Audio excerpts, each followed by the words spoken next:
అయ్యో పడిపోతున్నాయి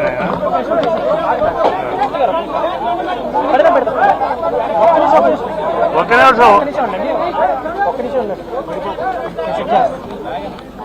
ఆ టేబుల్ లాగరా కింద టేబుల్ లాగా మా ఒక్కసారి ముందుగా రే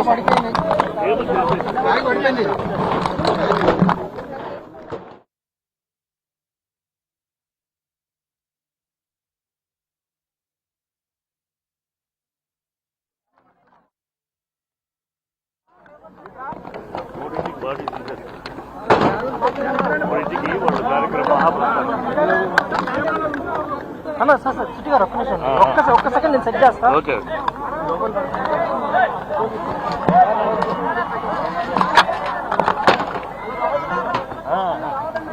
సతీష్ అన్న నేను పెడతా ఒక్కసారి నేను పెడతా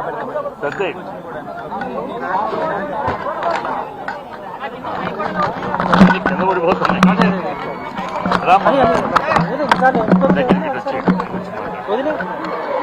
ఓకే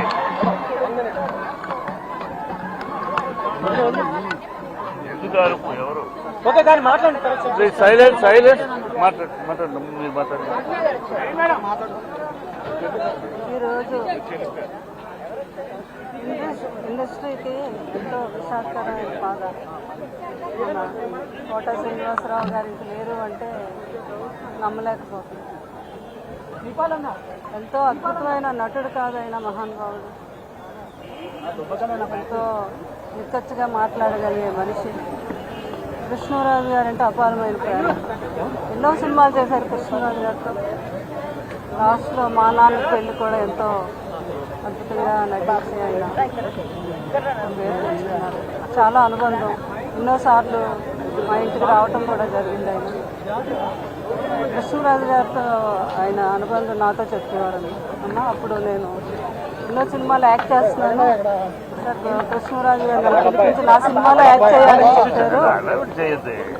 ఆ యాక్ట్ చేస్తూ ఏమి కోట నీకు ఎంత ఇమ్మంటావు ఈ సినిమాకి అంటే, నాకు తెలియదు సార్, నేను ఎవరు ప్రొడ్యూసర్లు ఎంత ఇస్తే అంతే తీసుకుంటున్నాను అంటే అప్పుడు కృష్ణరాజు గారు అన్నారు, అలా కుదరదు, పెన్ను కాగితం ఇచ్చి ఈ రోజు నుంచి నీకు ఎంత రెమ్యునరేషన్ కావాలో ఇంత రాసుకో, అక్కడి నుంచి అదే కంటిన్యూ అవ్వాలి ఇండస్ట్రీ అంతా అని కృష్ణరాజు గారు ఆ రోజు చెప్పారమ్మా. ఆ రోజు నుంచి నేను అలా కంటిన్యూ అయిపోయిన. అంత మంచి గొప్ప వ్యక్తి అయినా అంత సపోర్ట్ ఇచ్చారు నాకు అని చెప్పడం జరిగింది. సో ఇది వాళ్ళ ఫ్యామిలీకే కాదు మా ఇండస్ట్రీకి అందరికీ కూడా తీరని లోటు. లాస్ట్ ఇయర్ నేను మామిడి పళ్ళు పంపిస్తే, ప్రతి సంవత్సరం మామిడి పళ్ళు పంపించడం అలవాటు కృష్ణరాజు గారు. లాస్ట్ ఇయర్ నేను పంపిస్తే వెంటనే నాకు ఫోన్ చేశారు.